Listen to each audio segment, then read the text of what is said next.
Hey guys, Taylor Coleman here. Wanted to walk you through, this is a VXR that I had to put a bow sight on this morning. Went out and shot 20 through 50, and I just wanted to see if I could get a tape that matched up for 20 through 50. I don't plan to shoot super long distances with this one, but I still want a digital tape that matches.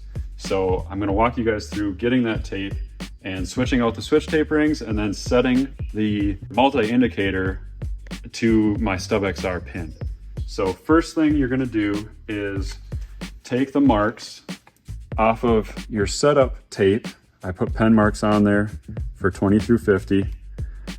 They landed on 5, 10, 17 and a half, and 25. So I transferred them to the setup card. After that, I drug them across. I got to sheet number 2, tape number 24 is the one that matches right on with my setup. So I'm going to pull that off. And then when I stick these onto the new SwitchTape ring here, I go pretty close. For right-handed shooters, you're going to stick it about a 1/2 inch down from where the screw is. For left-handed shooters, you're going to go about a 1/2 inch down from where this cut in the SwitchTape ring is. So for me, I'm going to stick it right here. And the best thing to do is to go about an inch at a time as you roll this down to ensure that it lines up. It's just narrower than the SwitchTape ring to make it so it looks nice and pretty. So once it's on there, I'm gonna go back over to my sight. I'm gonna roll this down slightly so I can access the screw on this on my setup ring. If you don't have a Pine Ridge wrench, definitely buy one. They are the best one to use because it's got all the sizes that you need.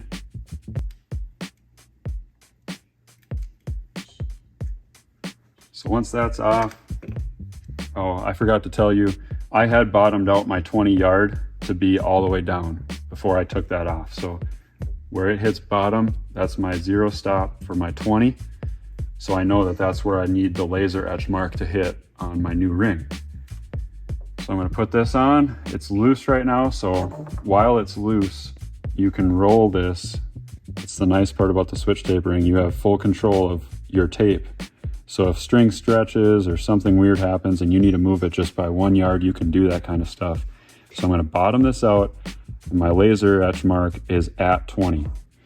Okay, so I'm going to move this back slightly so I can access this screw at the top. I like to put my thumb all the way across the ring to keep it in one spot and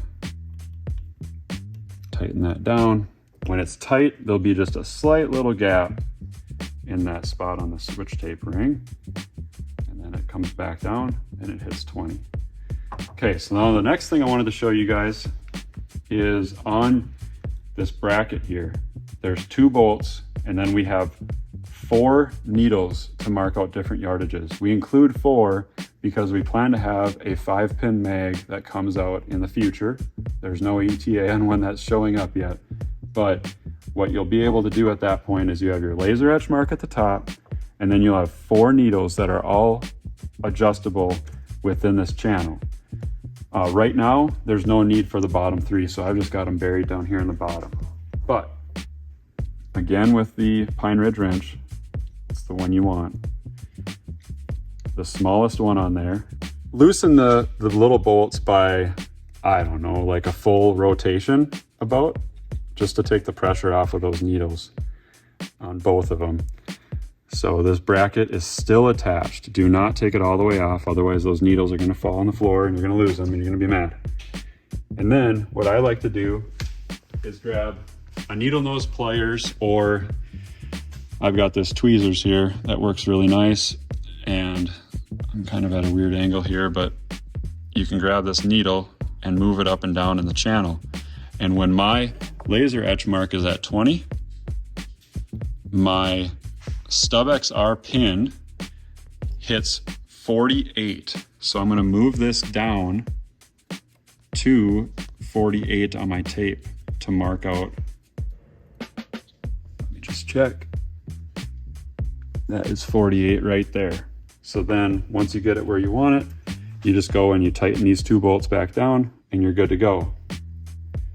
The benefit to doing that is that when you go out to shoot further distances now and you start to have vane clearance issues with your top pin, you can always drop down to using your STUBXR pin and look at where that needle is at on your tape. Say I started having issues at 80 yards with my top pin and I can't drop my housing lower because I'm going to hit the arrow.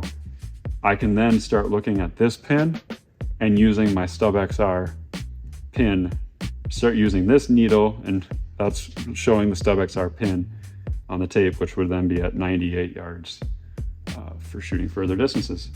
So thanks guys. I know that was a little bit of a runaround, but that's a breakdown of your switch tape and your multi-indicator bracket and moving those needles up and down. So if there's any more questions, let us know. Otherwise, you can find more information on our YouTube channel or at dialedarchery.com. Thank you.